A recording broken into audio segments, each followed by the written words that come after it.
What's going on YouTube? Thanks for tuning into the Rolling Times. Today we get to work on this beautiful 2017 Golf R.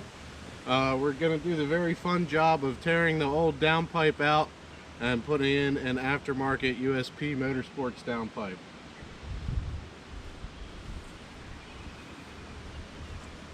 What are you doing?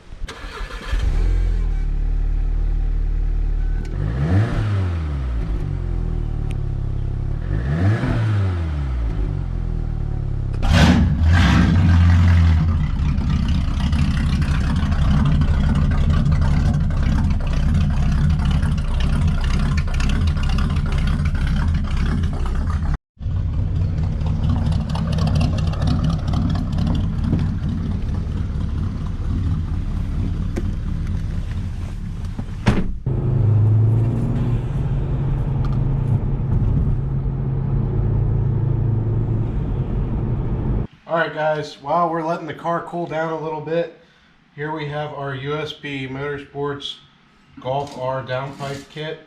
It's going to come with the downpipe, that's including the flex pipe, and then this is the catted with the high flow cat on the mid pipe. This is going to change the location of our downstream O2 sensor. So they send us a extension wire for the downstream O2 sensor. We have some exhaust clamps here as well with a bracket adapter for the new downpipe. And then they send two options. This will go on the back of the mid pipe to either connect to your factory exhaust or connect to an aftermarket 3-inch exhaust. One thing that confused me when I was looking at this, these cars, the upper O2 sensor goes directly into the turbo, so there is no upstream O2 sensor on any of the downpipe or mid pipe.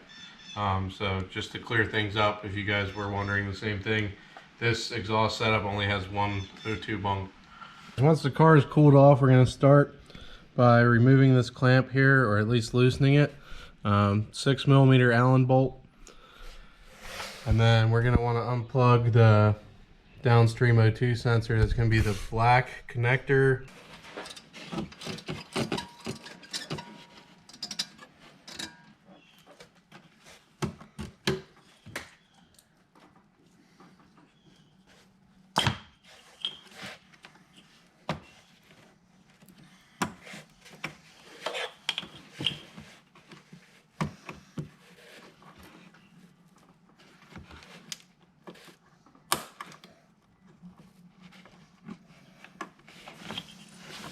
The GoPro decided to take a fall, but I want to show you guys.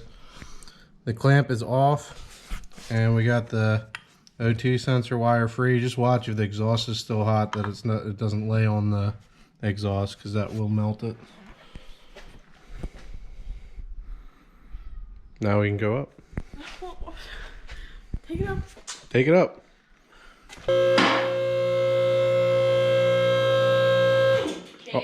All the way up. Shake it. I already did. It's good. Double shake.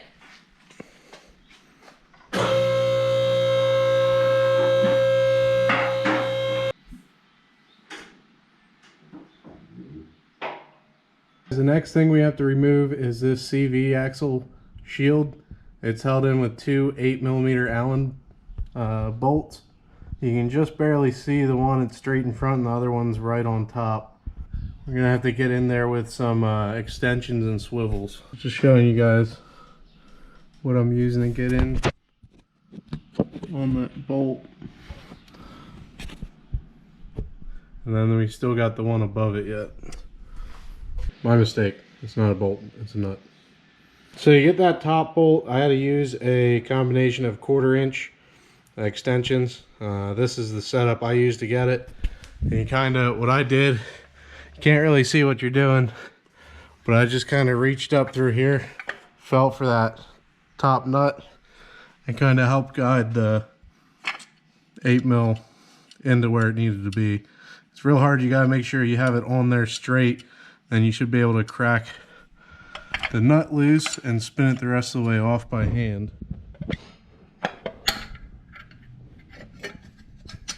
Like that.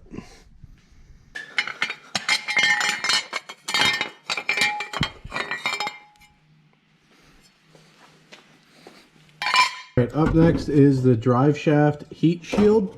It wraps up around the front of the drive shaft there, top right corner. There is a 9mm triple square. You can see it on the top left from the drive shaft, so that'll have to come out, as well as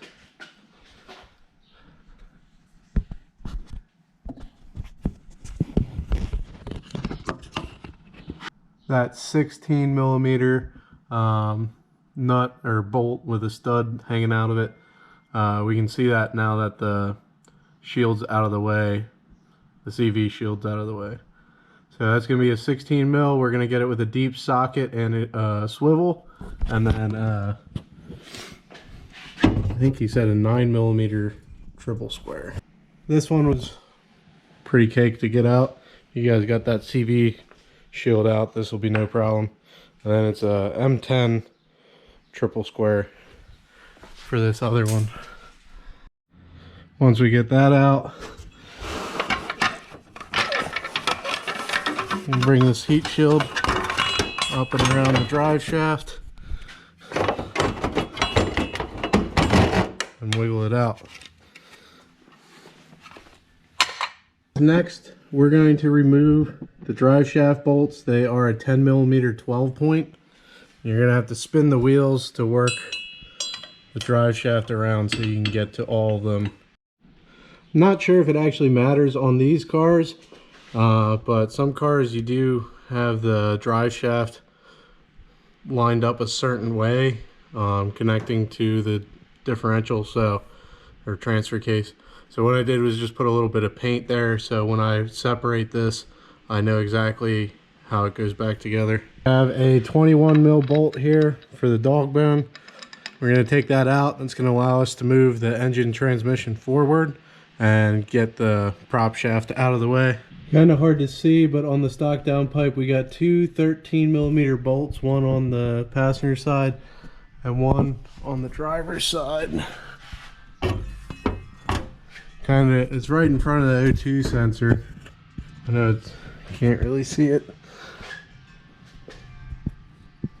Right there, we can see it straight up. If you look, basically dead center of the screen is the other one. So we got to remove those two. You can get those from the top or the bottom. We're getting close here. Our downpipe is now free from the engine.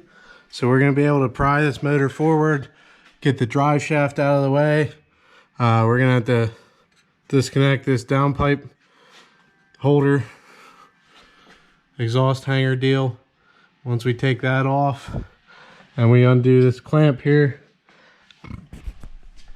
we should be able to wiggle this thing out of here. 13mm for these guys.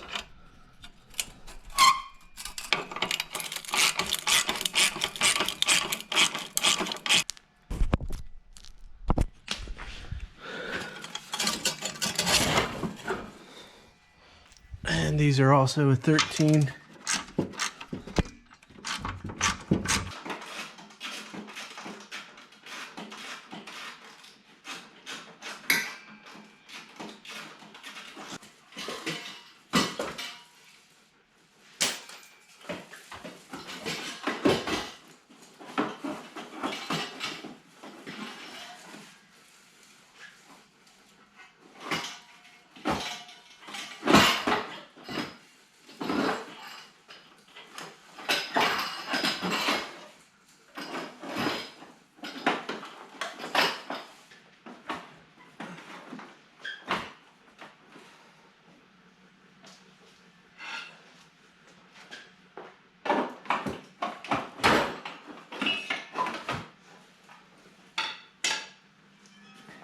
One eternity later.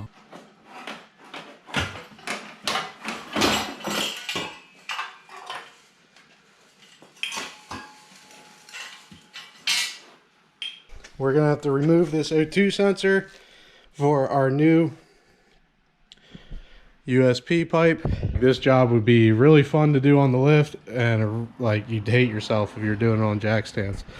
One tip I can say, if you are stuck doing it on jack stands, it'd probably be a lot easier to get this out if you just took a Sawzall and sliced it in half somewhere. That would definitely make it a lot easier to get out of there. And then just watch, most of the time trying to get it out, kept getting caught on this heat shield up here, so I just took the pry bar and kind of moved it out of the way. Put your old downpipe in a vise or something, 7/8, crack that O2 sensor out of there. Then we're going to start off by getting our downpipe, new downpipe fished up in there. We're going to drop the car down and get the clamp around the turbo. And we're also going to feed our O2 extension wire down while we're doing that. We have our O2 extension harness, and then we got the downpipe, the new one, bolted in here with this clamp. It's not completely tight, that way we can adjust it if we need to. You want to keep it away from this ABS module here. And we'll go up, take a look at it from underneath. Now that we have the new downpipe in, we can go ahead and put our drive shaft bolts back in, and then we'll put this dog bone mount bolt back in. We got our new dog bone bolt in, got our new drive shaft bolts in and nice and tight. The customer provided new bolts. It is recommended by Volkswagen that you replace these, as well as that turbo downpipe clamp. We reused the turbo downpipe clamp, but since we had new bolts for the dog bone and the drive shaft, we did replace them. As you can see, we got the mid pipe in. Everything's just kind of loosely sitting together now. That way we can adjust it. We are in the process of putting that heat shield back in around the drive shaft, and then the CV heat shield, and then we can tighten everything down. Here's our new O2 sensor.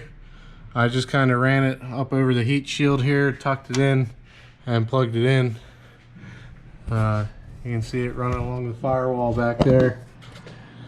Just making sure that it's tucked behind and it ain't going to be against the exhaust anywhere. Everything underneath is tightened up. We adjusted everything. I had to bend this heat shield a bit so the flex pipe wasn't against it. And then the clearance is real tight between the rest of this heat shield, but none of it's touching. Everything's tight. I don't think we should have any rattles, but there is not a whole lot of room for this big 3-inch pipe.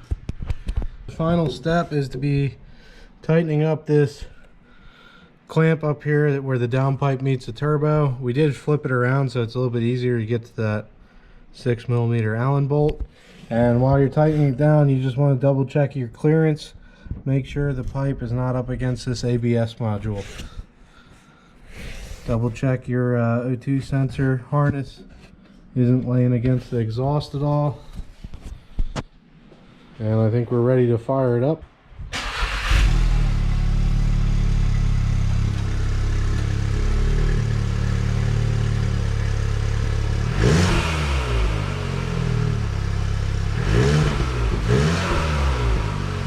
It's a little louder.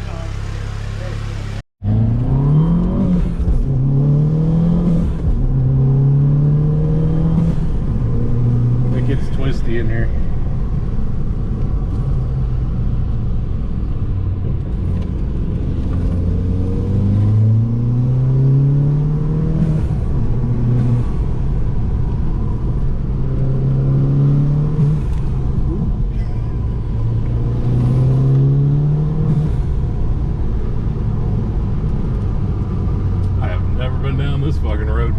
This road's fun.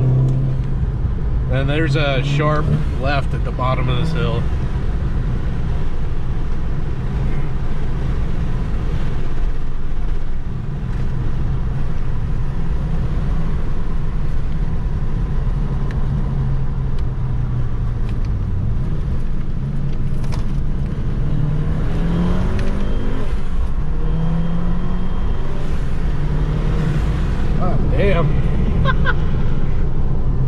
Another sharp right. I feel like I'm rally driving. Damn. Told you beat on it, dude. Yeah, I did not beat on it. I didn't drive it anywhere near like that.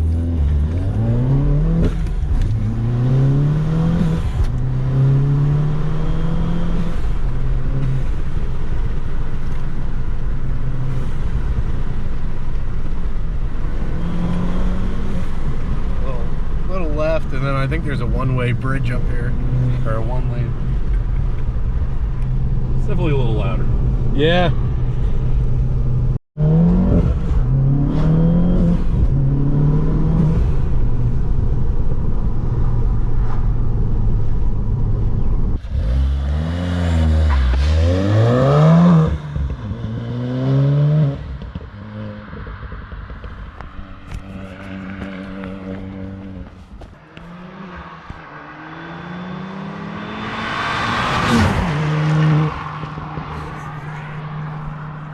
Alright guys, that's going to wrap up this video. Thanks for watching. If it helped you out in any way, please drop a like. The more likes on the video, the more comments, all that stuff, it makes it show up higher in the search results, which makes it easier for people to find this video if they are trying to do the same kind of things we're doing in this video. Also, if you enjoy this kind of content, we post videos every Friday night at 7 o'clock. Please subscribe to the channel and you'll get to see all those videos. You'll be one of the first if you turn that bell notification on. Also, we do some cinematic videos when we're out at car shows, so keep an eye out for us if you're local. We also do some silly, stupid videos just for fun, burnouts and all kinds of stuff. I would like to get my 302 swap Beamer up to Drift Evergreen. That would be pretty cool. So maybe we can do a video like that sometime. And to wrap this video up, we would like to thank ABW Auto Glass and Barry over there. He runs that. He's the owner, and he's also the installer. So if you guys need any auto glass, windshields, any of that stuff, and you're local to the Lancaster, Reading area, please get in touch with Barry at ABW Auto Glass. I will post his info right after this. Take it easy.